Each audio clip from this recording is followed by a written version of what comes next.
Hello and welcome to In Their Own League. I am Joan Amon, editor-in-chief, and we have such a special episode for you today.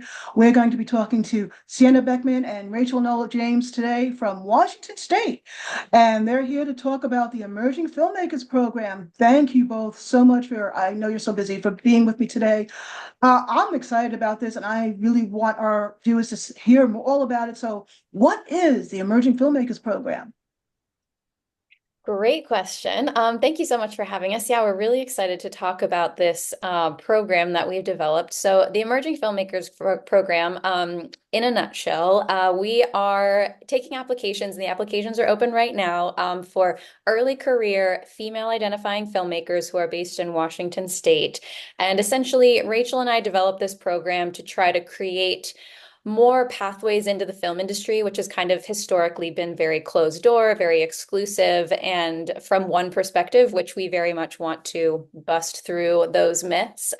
So we're offering skills training, we're offering a paid apprenticeship, an industry mentor, and then funding for a short film and then a micro budget feature. So we're hoping to just kind of create a really solid foundation for anyone who's looking to get into the film industry, anyone who has a little bit of experience but wants to learn more, and to just really try to open the community to more female identifying filmmakers. Fantastic. I am so thrilled about this. And why Washington State? I have been living in Washington State from the East Coast for about 30 years now, and I've dreamed of something like this happening in this state. So I am so excited. Why Washington State?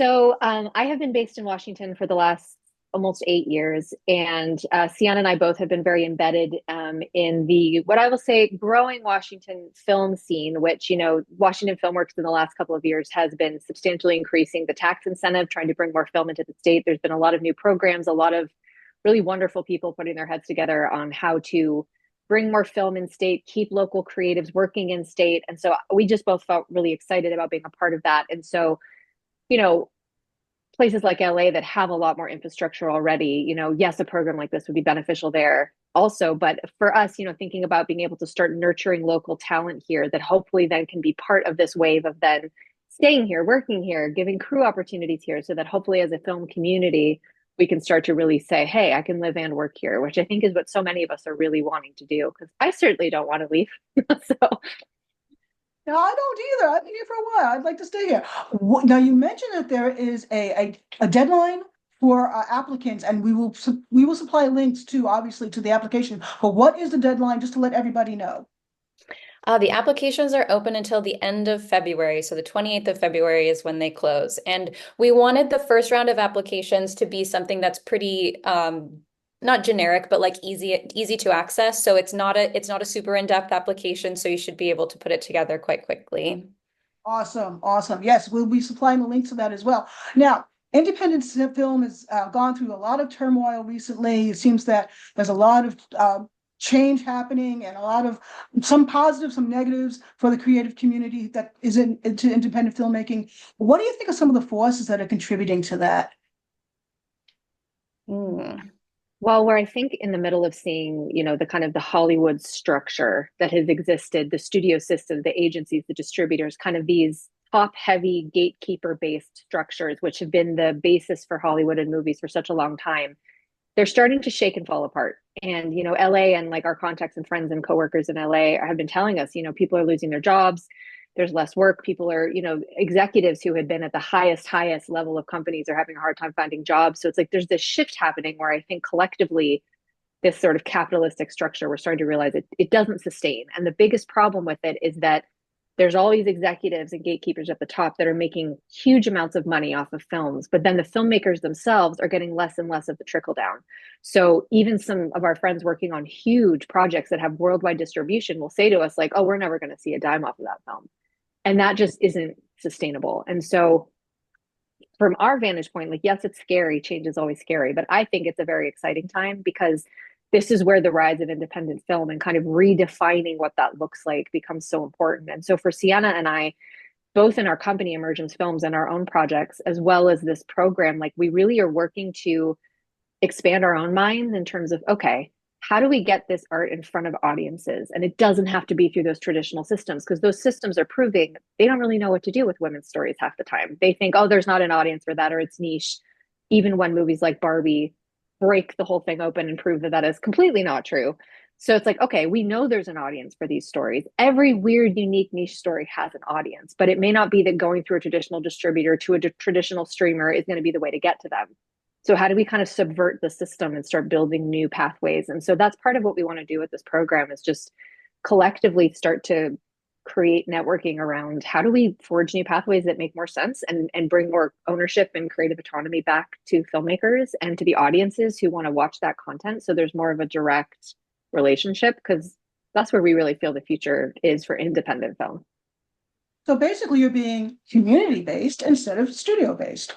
And Yeah. for this situation, which the community just happens to be in Washington, which I'm very happy about. So that's the beginning. That's the first step right there. That's awesome. I am so excited about that.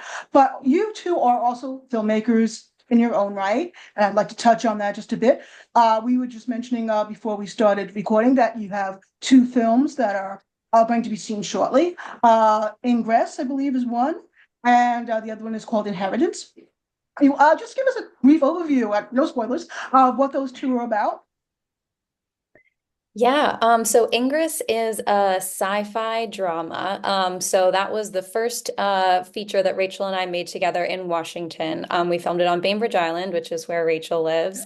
And that was very much a community effort because the budget was teeny weeny. But that was kind of the when we decided we want to make that movie, it was I don't want to wait for anybody anymore. I don't want to wait for somebody to say, oh, you're allowed to make this movie, you're allowed to make this art. You're just like, we're just gonna make it however we possibly can.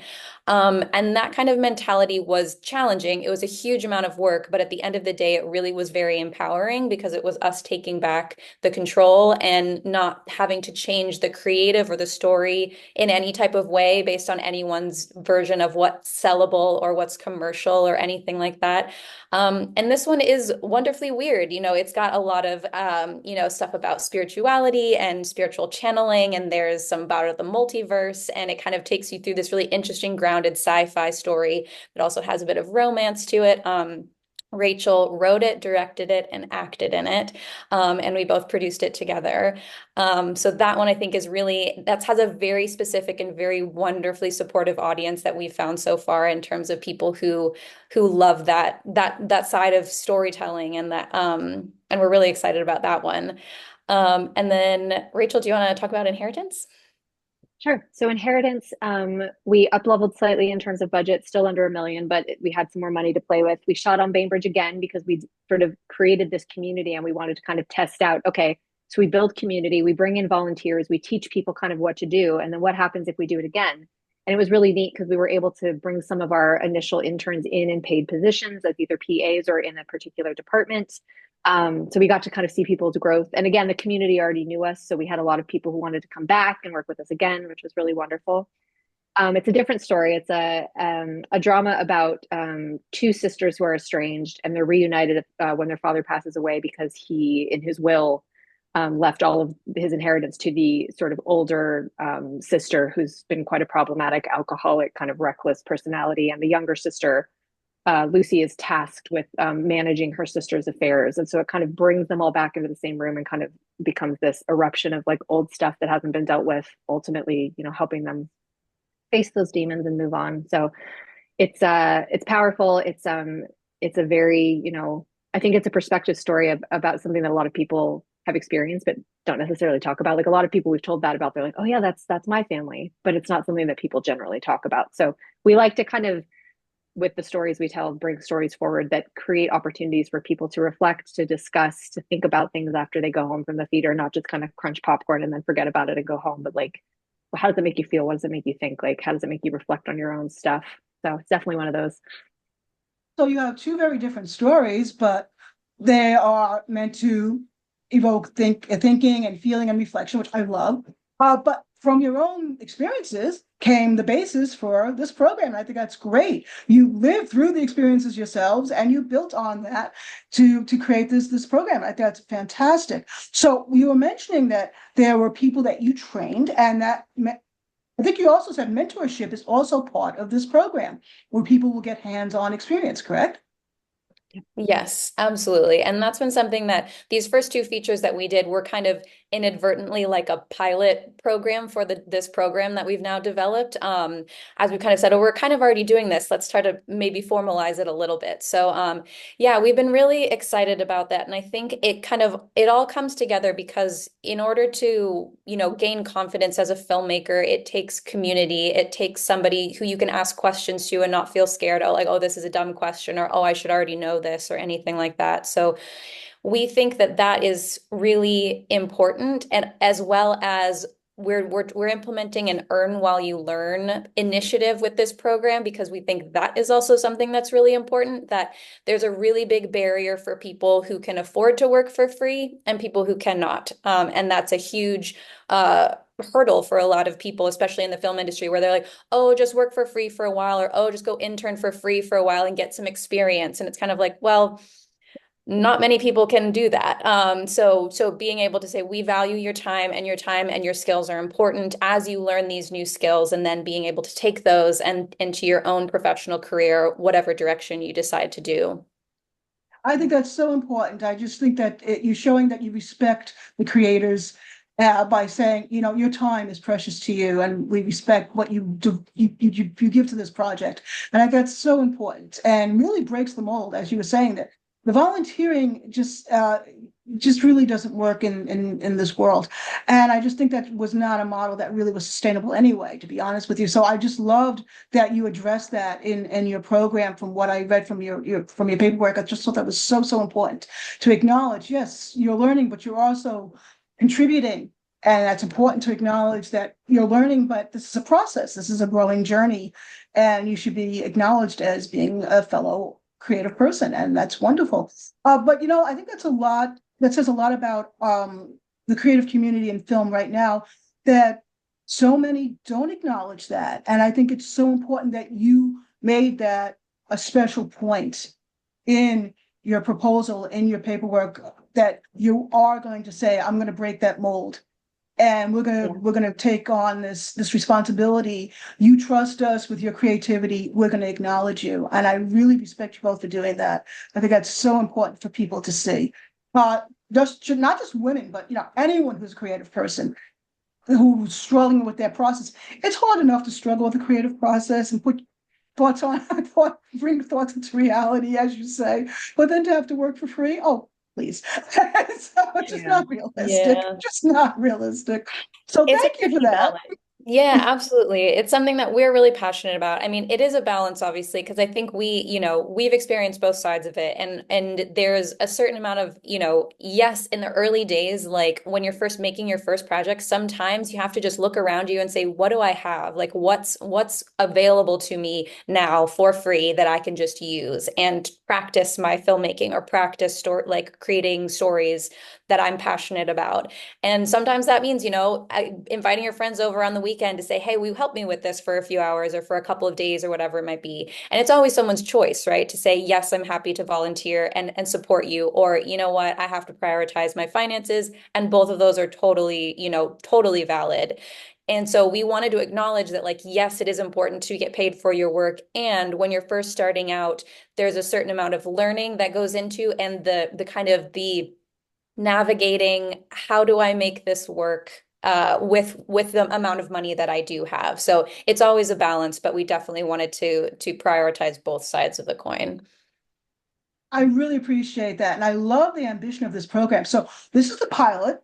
How many people will you be accepting into your application process?